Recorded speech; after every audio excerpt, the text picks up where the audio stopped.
Olá, quero cumprimentar inicialmente os meus queridos alunos e alunas do curso de Direito da Univale, campus de Balneário Camboriú, em especial aos alunos e alunas da disciplina de Direito Empresarial, Direito Societário, Direito Empresarial 2. Para quem não me conhece, eu sou o professor Everaldo Medeiros Dias, como eu disse, sou professor do curso de Direito da Univale em Santa Catarina. E esse vídeo nós vamos tratar, e mais uma sequência que virá, nós vamos tratar sobre a sociedade limitada. Esse em específico vamos tratar das suas origens e da sua regulamentação.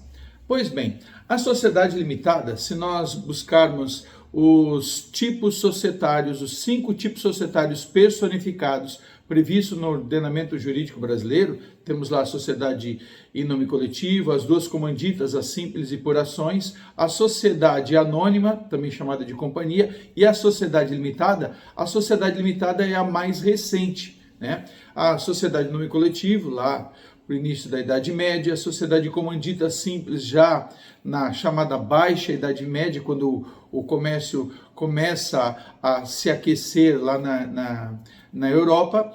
Lá mais para o finalzinho da Idade Média, comandita por ações, e no início da Idade Moderna, com as grandes navegações, a sociedade anônima. Pois bem, a sociedade limitada é bem mais recente, é da segunda metade do século XIX.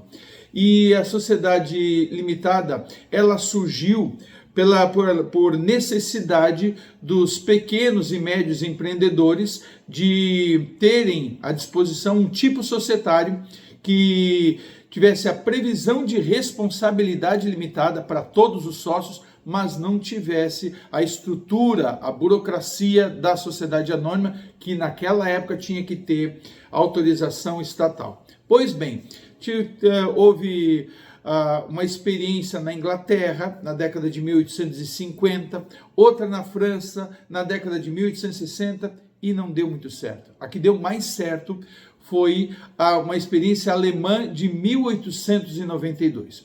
Qual a diferença das primeiras experiências para atender aos pequenos e médios empreendedores, né, que não deram certo, a inglesa e a francesa, e a alemã? É que o seguinte, é que tanto a experiência inglesa da década de 1850 quanto a francesa da década de 1860, eles partiram de uma simplificação da sociedade anônima, ou seja, uma sociedade de capital, né, para atender a necessidade de responsabilidade limitada. Já a experiência alemã, ela foi o contrário, né? Ela, como se os alemães dissessem assim, mas qual é o problema da sociedade em nome coletivo, né? Que é uma sociedade de pessoas, genuinamente e contratual. Ora, a responsabilidade ilimitada para todos os sócios teriam respondido, olha o que eles fizeram, então ok, né? Fizeram a partir da sociedade em nome coletivo, contratual, mas com responsabilidade ilimitada, né? Clonaram e criaram a sociedade limitada, ou, portanto, uma sociedade limitada nasceu como uma sociedade, a princípio, de pessoas, a princípio, já vamos falar mais, por causa da sua contratualidade, pode modificar, uma sociedade de pessoas de confiança mútua entre os sócios, portanto, um instrumento contratual, mas com responsabilidade limitada. Mais para frente veio a legislação portuguesa em 1902 e a nossa brasileira por meio do decreto 3.708 de 1919, que foi uma cópia da legislação portuguesa. Ora, sucesso.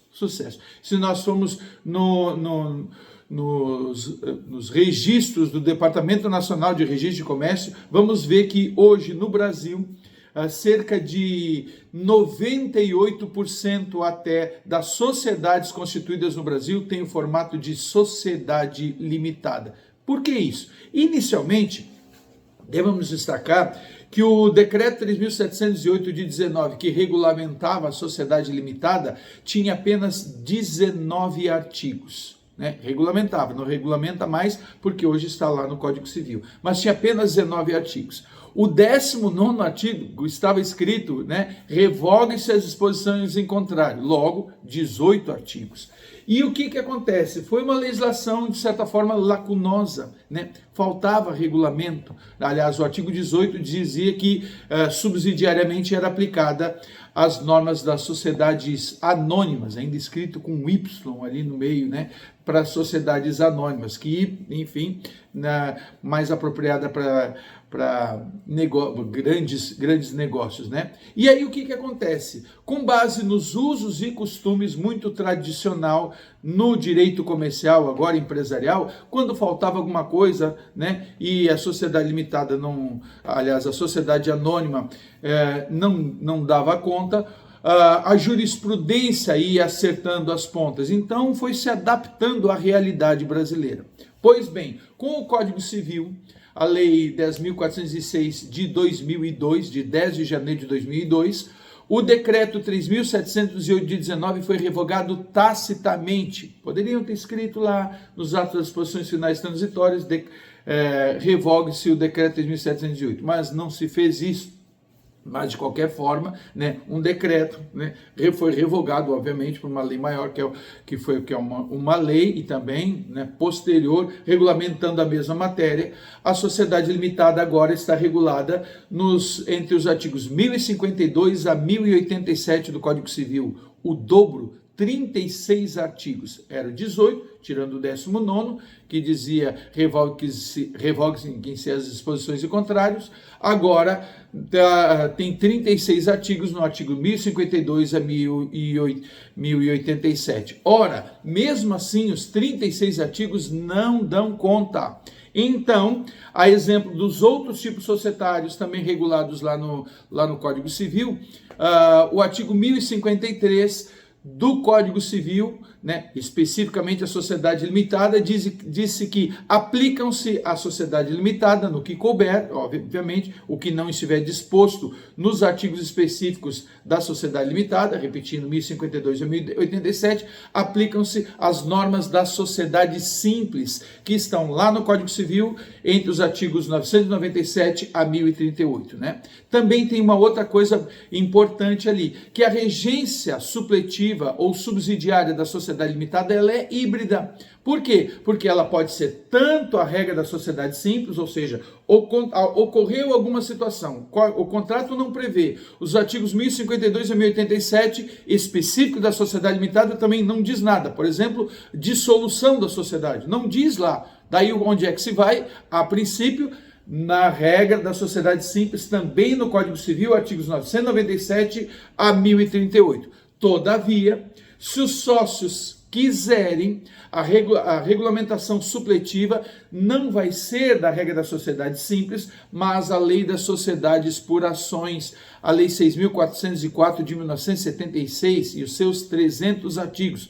Todavia, para que não seja a regra da sociedade simples como regra supletiva da sociedade limitada, e sim a lei 6.404 de 76, a lei das sociedades por ações, os sócios têm que estabelecer expressamente isso no contrato social. Se não tiver nada quanto à regra supletiva, vale, né, o que está escrito lá no artigo 1053 do Código Civil, em específico, dizendo que a regra geral da regência supletiva da sociedade limitada é a das sociedades simples, né? Lá na sociedade simples, se não tiver dito nada. Agora, se os sócios quiserem que seja das sociedades por ações, tem que estar estabelecido expressamente no contrato, ok? Então, nesse vídeo ficamos por aqui e vejo vocês nos próximos vídeos tratando da sequência da regulamentação da sociedade limitada. Até já, então.